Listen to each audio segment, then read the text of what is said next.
कि आपका भी कहीं अपमान हो रहा हो और अपनों से अपमान हो रहा हो, तो आपको जवाब देने की जरूरत नहीं है। जो तुम्हारे रास्ते में कांटा बो रहा है, बोने दो, तुम ना बुरा सोचो। चलो, यदि दक्ष ने अपमान किया, चलो मैं सिंपल भाषा में समझाऊं, आप लोगों ने माना कि मुझे गाली दी और मैंने भी आपको गाली दे दी, तो आप में और मुझ में अंतर क्या रहा? कुत्ते ने आपको काटा और आपने भी कुत्ते को काट लिया, तो फिर बताओ कौन कुत्ता, वो कुत्ता कि तुम कुत्ता? बोलो मेरी मां।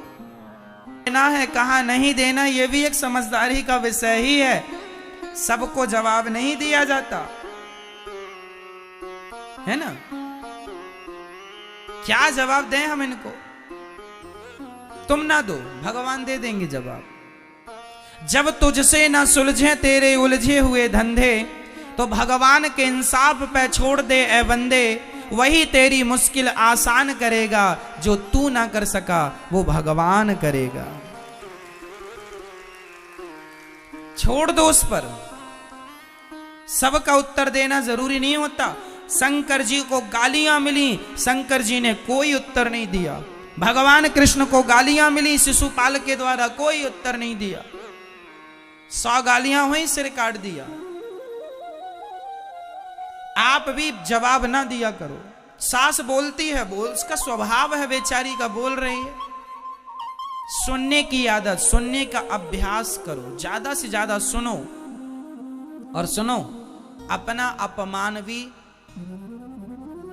सहना सीखो। तितिक्षवः कारुणिकाः सुहृदः सर्वदेहिनां, अजात शत्रवः शांता साधवः साधुभूषणा। वही व्यक्ति समझदार है, वही व्यक्ति सफल है जिसके अंदर सहनशीलता ज्यादा है। सह लो। यदि पाकिस्तान हमारा अपमान करे तो बिल्कुल ना सहो, पर तुम्हारे अपने ही तुम्हारा अपमान करें तो कोई बात नहीं, अपने हैं, माफ करते चलो। इनसे क्या झगड़ा करना। आपका भाई आपका अपमान कर रहा, माना कि आपका सगा भाई आपका अपमान कर रहा है, तो क्या लड़ोगे उससे? तुम्हारी तो भाई है, इसलिए उसे उसकी तरफ ना देखो। पागल हो गया, दिमाग खराब है, कुत्ता सवार है इसके ऊपर, भौंकने दो। कहां इससे मुंह लगा रहे हो? क्योंकि वो मेरे भाई ही तो है। अपनों से ना जिद पालो, अपने से ना लड़ो। हाँ, कोई आतंकवादी है, कोई दूसरा है, तो उससे लड़ जाओ, जीतो। किसे जवाब देना है, किसे जवाब नहीं देना, यह भी विवेक का विषय है। आप लोग जिसे जवाब देना होता है उसे तो देते नहीं है, और जिसे जवाब नहीं देना उससे लड़ते हैं। ये लड़कियां अपने भाई से लड़ बैठती हैं, लेकिन उसी लड़की को कोई सड़क में कोई परेशान कर दे, कोई लड़का, तो भाग के रोती रोती आ जाती है, मम्मी मम्मी उसने परेशान किया। अपने भाई को तो जड़ देती थी 2-4, उसे क्यों नहीं जड़ दिया? जिससे लड़ना हो उससे तुम लड़ती नहीं हो, और जिससे लड़ना नहीं उससे लड़ती हो। क्यों? तो किसके सामने चुप रहना है, किसके सामने बोलना है, यह विवेक का विषय है। जब तुम्हारी लड़ाई तुम्हारी सास से हो, मां से हो, भाई से हो, तो इन रिश्तों में जहर ना घोलो, इनसे कोई उत्तर ना दो। ये कह रहे हैं चलो गुस्सा है बोलने दो, हम लड़के किससे लड़ रहे? भाई से। क्या मिल जाएगा भाई से लड़के? इनसे कोई उत्तर नहीं। लड़ना है उनसे लड़िए, लड़ना है भ्रष्टाचार के खिलाफ लड़िए, आवाज उठाइए। लड़ना है किसी के साथ अत्याचार हो, अनाचार गलत हो रहा, उसके पक्ष में खड़े हो जाइए, लड़िए। लेकिन आजकल लोगों को कोई काम नहीं, अपने भाई से लड़ते हैं, अपनी सास से। चलो अब खा लिया, पेट भर गया, चलो अब बहू आओ जरा लड़ लें तुमसे हम, आओ 2-2 हाथ की हो जाए। लो चल रही है घर में तू मैं, तू मैं चल रही। और इससे भी बच गए तो आज भारत में जातवाद का जहर घोल के लड़ रहे हैं। मैं ब्राह्मण, मैं क्षत्रिय, मैं वैश्य, मैं शूद्र, लो भैया आपस में लड़ो, अब तुम्हारा अन्न कैसे पचे, लड़ो आपस में। लड़ रहे हैं, बुद्धि भ्रष्ट कर रहे हैं। अरे तुम्हारी यूं ही लड़ाइयों का फायदा अंग्रेजों ने, मुगलों ने खूब उठाया है। तुम्हारी आपस की लड़ाइयों का फायदा उठाया। कई 100 साल तक तुम भारतवासियों पर, हम पर राज्य किया इन लोगों ने, केवल इसलिए कि हम लोग केवल लड़ना जानते हैं। हम लोग संगठित रहना तो जानते नहीं कि चारों लोग एक साथ रहें, ब्राह्मण, क्षत्रिय, वैश्य और शूद्र। हम लोग लड़ते हैं जातवाद का जहर घोल करके। एक दूसरे से लड़ जाते हैं।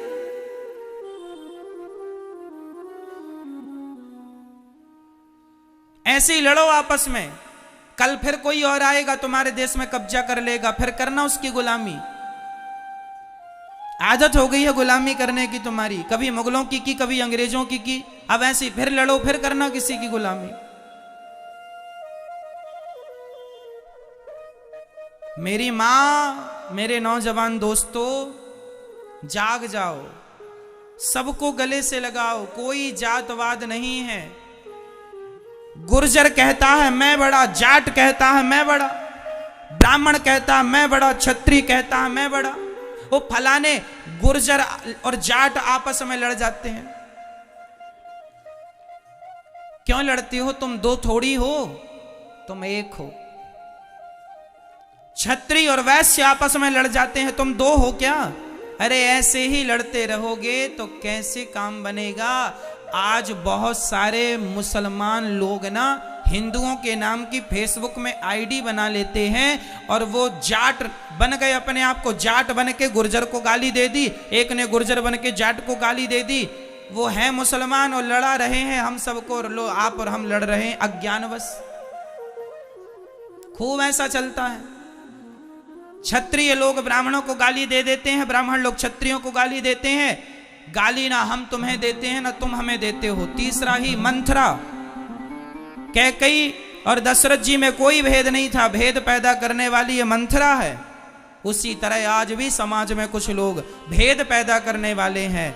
ऐसे लोगों से अपने आप को बचा के रखना है और आप संगठित रहिएगा। रामचरितमानस में लिखा है, जहां सुमति तहां संपत्ति नाना, जहां कुमति तहां विपत्ति निदाना। जहां संगठन है वहां सब प्रकार की खुशहाली है। जहां झगड़ा है, यदि आपस में हम बिखर गए, ये चार उंगलियां अलग अलग हैं, चारों एक हो जाएंगी, मुट्ठी हो जाएगा, एक मार दो दांत टूट जाएंगे। वो चारों अलग अलग रहेंगी तो कुछ नहीं कर पाओगे आप। इसलिए संगठित। झाड़ू एक होती है ना, कचरे को साफ करती है, पर वही झाड़ू बिखर जाए तो स्वयं कचरा बन जाती है। यदि बिखर गए तो कचरे हो जाओगे। इसलिए मेरी मां, संगठित रहना। बच्चों को कहना आपस में लड़ाई ना किया करें, भेदभाव मिटा दो। ब्राह्मण, क्षत्रिय, वैश्य, शूद्र, हिंदू हम एक हैं। बटो मत, बट जाओगे तो अस्तित्व खतरे में पड़ जाएगा। सब जरूरी है, ज्ञान जरूरी है, विज्ञान जरूरी है, भक्ति जरूरी है, सब जरूरी है, संगठन भी जरूरी है। हम संगठित रहें। हम चार भाई हैं, एक बाप की संतान हैं। बताओ ब्राह्मण का पिता कौन? ब्राह्मण का पिता कौन? ब्राह्मणोस्य मुखमासीद बाहु राजन्यः कृतः ऊरु तदस्य जदवैश्यः पदभ्यांगुं शूद्रो अजायत। वेद मंत्र है ये। वेद में लिखा है भगवान नारायण के मुख से ब्राह्मण का जन्म हुआ, भगवान नारायण की भुजाओं से क्षत्रिय का जन्म हुआ, भगवान नारायण की जंघा से वैश्य का जन्म हुआ और भगवान नारायण के चरणों से शूद्र का जन्म हुआ। तो चारों के पिता एक ही हुए कि नहीं? पिता कौन है? नारायण। भगवान नारायण से ही ब्राह्मण, क्षत्रिय, वैश्य और शूद्र का जन्म हुआ। जब हम एक ही बाप की संतान हैं तो फिर झगड़ा किस बात का है? हम तो चारों एक ही हुए।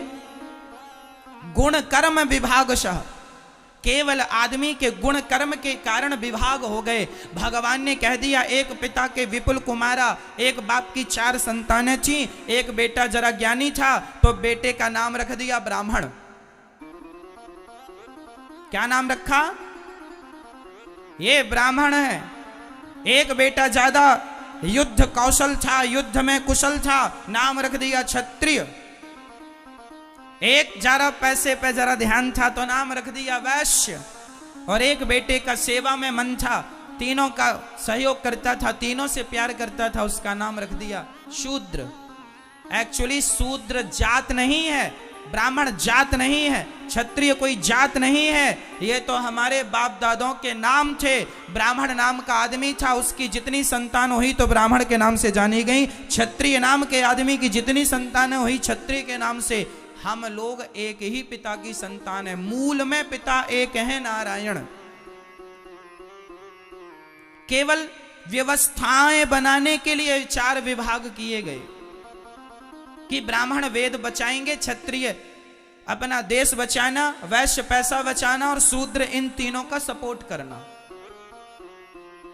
क्यों ये व्यवस्था बनाई? आपके घर में भी बेटी का विवाह होता है तो आप लोग भी व्यवस्था बनाने के लिए किसी को मंडप की सेवा संभाल दे देते हैं, किसी को खाने पीने की सेवा, सो तुम खाने पीने की संभालना, तुम मंडप की संभालना, तुम बारातियों को नाश्ता पानी की संभालना। भाई व्यवस्था बनाई जाती है कि नहीं? काम सौंपा जाता, तुम ये काम कर लेना। हमारे देश में भी आजकल देखो ना, एक प्रधानमंत्री होते हैं, एक राष्ट्रपति होते हैं, एक खाद्य मंत्री होते हैं, एक गृह मंत्री होते हैं, एक उद्योग मंत्री होते हैं। ये व्यवस्थाएं हैं।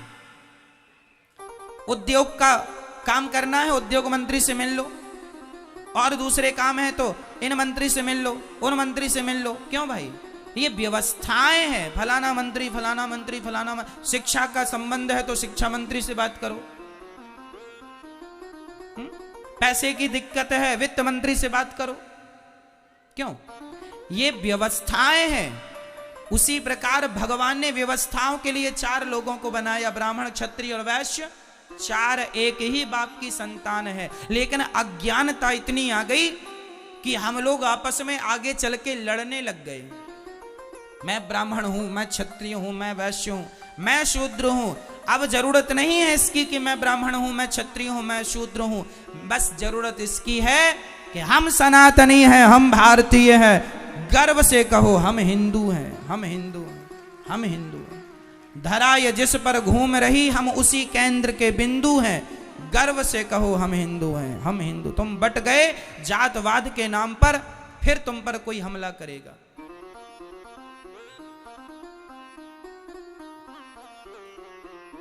आज क्रिश्चियन लोग गांव-गांव में जाके हिंदुओं के गांव को धर्म परिवर्तन करा रहे हैं, और हिंदुओं के गांव को जो कम पढ़े लिखे लोग थे उनको क्रिश्चियन बना रहे हैं। तो मैं से ही अपनी अकड़ में रहे आना कि मैं ब्राह्मण हूं, मैं क्षत्रिय हूं, मैं वैश्य हूं, मैं शूद्र हूं। आगे चल के सारे हिंदू क्रिश्चियन बन रहे हैं। क्रिश्चियनों की एक बहुत बड़ी साजिश चल रही है। फिर क्या होगा जब सब लोग वही बन जाएंगे? कौन होगा तुम्हारी पक्ष की बात रखने वाला? कौन होगा तुम्हारा पक्ष लेने वाला? सेना भी बड़ी होनी चाहिए। संगठन में बहुत बड़ी ताकत होती है। ये बातें हल्के में ना लेना, नहीं कल को आने वाली पीढ़ी तुम्हें गाली देगी कि तुमने क्या किया। अरे अपने हिंदुओं को बचा लेते कम से कम। अरे समय निकाला करो और अपने उन गरीब लोगों के पास जाकर बैठा करो जिन्हें 2 किलो आटा की जरूरत है, 1 किलो दाल की जरूरत है। जरा सा समाज में सेवा करो, सहयोग करो, सबको भूखे को भोजन कराओ। क्रिश्चियन लोग पैसे दे दे के धर्म परिवर्तन करा रहे हैं, हाँ या ना? और तुम लोग केवल अपनी अकड़ में 20 लाख की गाड़ी लेना है, 50 लाख की गाड़ी लेना है, गाड़ी घोड़े में पैसे लगाओगे। अफगानिस्तान का क्या हुआ? कब्जा कर लिया आतंकवादियों ने, सबकी जमीन जायदाद गाड़ी घोड़ा रखी रह गई। यदि तुम आपस में बढ़ जाओगे तुम्हारे ऊपर भी ऐसी कोई आके कब्जा कर लेगा, फिर भागते फिरना। इसलिए आज सनातन को बचाने की जरूरत है। चलो हम ये नहीं कहते कि तुम मुसलमानों को हिंदू बनाओ, हम ये नहीं कहते क्रिश्चियनों को हिंदू बनाओ। जो हमारे हिंदू भाई हैं उन्हें तो बचा लो, जो धर्म परिवर्तन करने में लगे हुए हैं उन्हें तो गले लगा लो, उन लोगों को तो हृदय से लगाओ, नहीं तो बहुत नुकसान होगा। और नुकसान सबका होगा। देश गुलाम हुआ, सबका नुकसान हुआ। सब लोग अपने अपने धर्म का प्रचार करते हैं। हिंदू लोगों को अपने धर्म की कोई नहीं पड़ी, कोई नहीं करता प्रचार। कोई नहीं बात करता धर्म की, कोई नहीं बात करता सनातन की, कोई नहीं बात करता राम और कृष्ण की। दया ही नहीं है लोगों के आगे। आज लोग, एक गरीब बाप गांव गांव में मैंने देखा है साहब, कि गांव का गरीब आदमी गिड़गिड़ाता है, भैया बेटी का विवाह जरा 5,000 दे दो। तो गांव का जो धन्ना सेठ होता है ना, वो 5,000 देता तो है, पर ब्याज लेता है 10%, 15%, 5,000 का। अरे उस आदमी को ये तो समझ आए कि पागल, वो गरीब आदमी है, उसके बेटी का विवाह है, 5,000 दे दो। बेटी के विवाह में ईश्वर ने तुम्हें देने के लायक बनाया है, दे दो। उस गरीब आदमी से तुम ब्याज वसूलोगे? अरे दे दो 5,000, महीने 4 महीने में वापस कर देगा वो। क्या कि तुम 5,000 का ब्याज लगाए बैठ गए? कोई लाखों की बात हो तो बात 10-5,000 में तुम ब्याज लेते हो, कितना पैसा कमा लेते हो इससे? घोर नरक जाओगे। ईश्वर ने तुम्हें धन दिया है, इसका अर्थ ये नहीं कि तुम उसका दुरुपयोग करो। धन दिया है तो इसलिए दिया है कि तुम जरूरतमंदों की सेवा कर सको, दीन दुखियों को गले लगा सको, किसी गरीब आदमी की तुम मदद कर सको।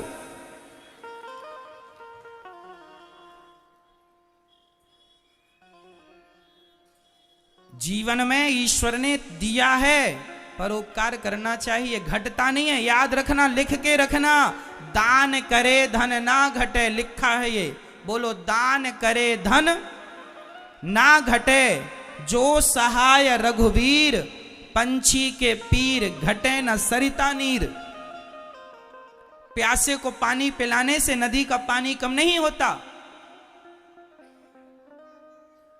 दूसरों को फल खिलाने से वृक्षों के फल कम नहीं होते, और किसी की सेवा करने से धन कम नहीं होता, धन बढ़ता है, दान करने से बढ़ता है, पुण्य करने से। लेकिन आज का आदमी, मैं देखता हूं कि आज समाज में गरीब लोगों का अमीर लोग बहुत शोषण करते हैं, जरूरत से ज्यादा बहुत शोषण होता है। मैं निवेदन करूंगा, इसलिए मैं आप लोगों से कहा करता हूं, अपनी गरीबी खुद मिटाना शुरू करो, सेल्फ डिपेंड बनो, आत्मनिर्भर बनो, मेहनत करो। मेहनत करोगे तो गरीबी तुम्हारा पीछा छोड़ देगी सदा सदा के लिए। मेहनत करो, तुम सब कर सकते हो।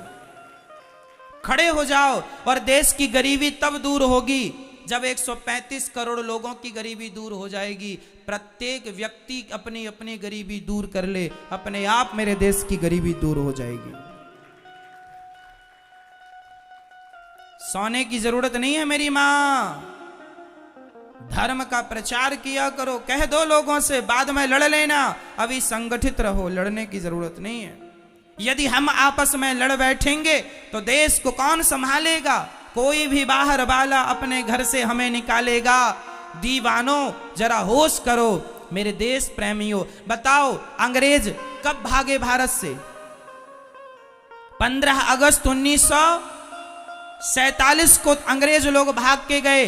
क्यों भागे? क्यों भागे मुझे बताओ। इसलिए भागे क्योंकि मेरा पूरा भारत संगठित हो गया था, डर के मारे अंग्रेज भाग गए। यदि पहले 100 साल पहले यदि संगठित हो जाता तो ये अंग्रेज लोग 100 साल पहले भाग जाते। लेकिन तुमने संगठन करने में, संगठित होने में कई 100 साल लगा दिए,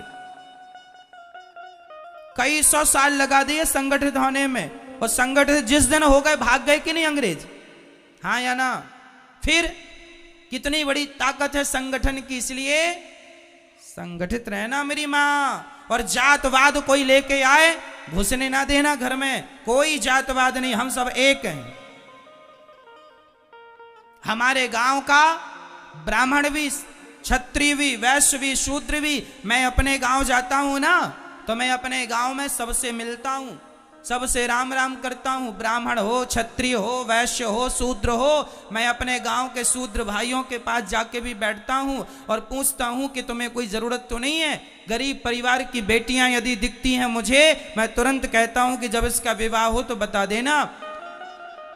जब से दास अनिरुद्ध ने होश संभाला है, तब से हमारे गांव में किसी भी बेटी का विवाह होता है गरीब परिवार की, सबकी बेटियों के विवाह में भोजन की व्यवस्था दास अनिरुद्ध कराता है। जितने बाराती आएंगे सहयोग हो यहां से होगा, गरीब हो तुम मदद करेंगे, ईश्वर ने इस लायक बनाया है, करो। अरे 10-20 हजार में तुम्हारा कुछ नहीं घट जाता, पर 10-20 हजार में गरीब आदमी की बेटी का विवाह निपट जाता है। बनाया है तो करो, बांध के ले जाओगे। सभी में बांट कर खाए उसे इंसान कहते हैं।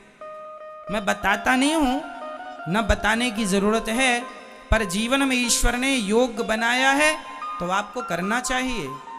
अपना पेट तो पशु पक्षी भी भर लेते हैं, पर सभी में बांट कर खाए उसे इंसान कहते हैं। पराया दर्द अपनाए उसे इंसान कहते हैं। मैं छुआछूत नहीं रखता बिल्कुल। हमारे गांव में जितने लोग हैं सारे लोग, चाहे मोची समाज हो चाहे कोई, मैं सबको बैठता हूं, सबके पास बैठता हूं, सबको अपनी तरफ से राम राम करता हूं, सबके साथ बैठता हूं, बगल में बैठता हूं, सबका हाल चाल पूछता हूं, भैया कैसे हो, सब आनंद है, कुशल मंगल है। सबसे हंसता हूं, सबसे बात करता हूं, सबको गले लगाता हूं। यहां गौरी गोपाल वृद्धाश्रम में भी मेरी